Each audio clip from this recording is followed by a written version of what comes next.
6 শিশুর মৃত্যুর ঘটনায় বাতিল করা হলো বহুল আলোচিত আদ্দিন হাসপাতালের লাইসেন্স। বৃহস্পতিবার বিকালে এক ব্রিফিংয়ে স্বাস্থ্য অধিদপ্তরের মহাপরিচালক জানান, শিশু মৃত্যুর সন্তোষজনক কারণ দেখাতে পারেনি হাসপাতালটি। তবে এই সিদ্ধান্তের বিরুদ্ধে আপিল করতে পারবে হাসপাতালটি।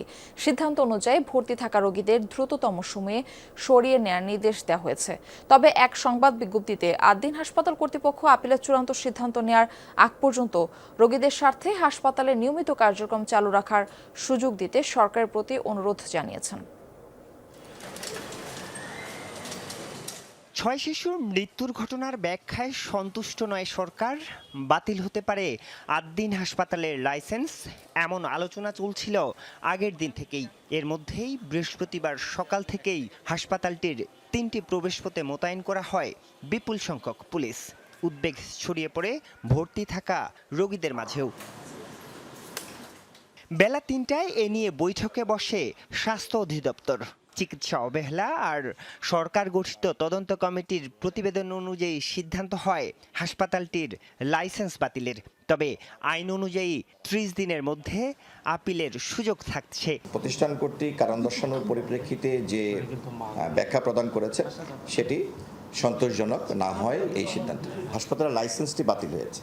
তো যেহেতু রোগী ভর্তি আছে, আসলে হাসপাতালটি তো সিলগালা করার যদি করে দেওয়া হয় তাহলে তো পেশেন্টটা ভিতরে আটকা পড়ে যাবে। স্বাস্থ্য অধিদপ্তর যখন এই সিদ্ধান্ত নেয় তখনও 700 শয্যার আদ্দিন হাসপাতালে ভর্তি ছিল প্রায় 450 রোগী। অধিদপ্তরের মহাপরিচালক জানান, হাসপাতালটিতে আর সেবা দেওয়ার সুযোগ নেই। হাসপাতাল কর্তৃপক্ষ তাদের যথাযথ রোগীদেরকে লাইসেন্সকৃত হাসপাতালে সেবার ব্যবস্থা করতে পারেন কিংবা সহযোগিতা করতে পারেন। আর আমরা তো বলেছি যে আমাদের কাছে রোগীরা যদি কোনো সহযোগিতা চান, আমরা অবশ্যই তাদের সহযোগিতা করব এবং ভর্তির ব্যবস্থা করব। 6 শিশুর মৃত্যুর ঘটনায় একটি মামলা হয়েছে। ফৌজদারি অপরাধের প্রমাণ পেলে নেওয়া হবে আইন অনুযায়ী ব্যবস্থা। এদিকে বিকালেই লাইসেন্স বাতিলের সরকারি সিদ্ধান্ত পৌঁছে দেয়া হয় আদ্দিন হাসপাতালে। নির্দেশনা অনুযায়ী আমরা আউটডোরে নতুন পেশেন্ট ভর্তি করব না, কিন্তু আমাদের যে আর্জেন্ট যে রোগীগুলো ক্রিটিক্যাল আছে তাদের ব্যাপারে আমরা কি করব।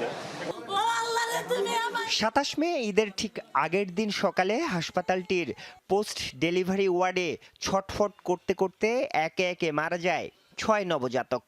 এ ঘটনায় হাসপাতাল কর্তৃপক্ষের চিকিৎসা অবহেলার প্রমাণ পায় স্বাস্থ্য মন্ত্রণালয় গঠিত তদন্ত কমিটি। পরে হাসপাতালটিকে দেয়া হয় কারণ দর্শানোর নোটিশ।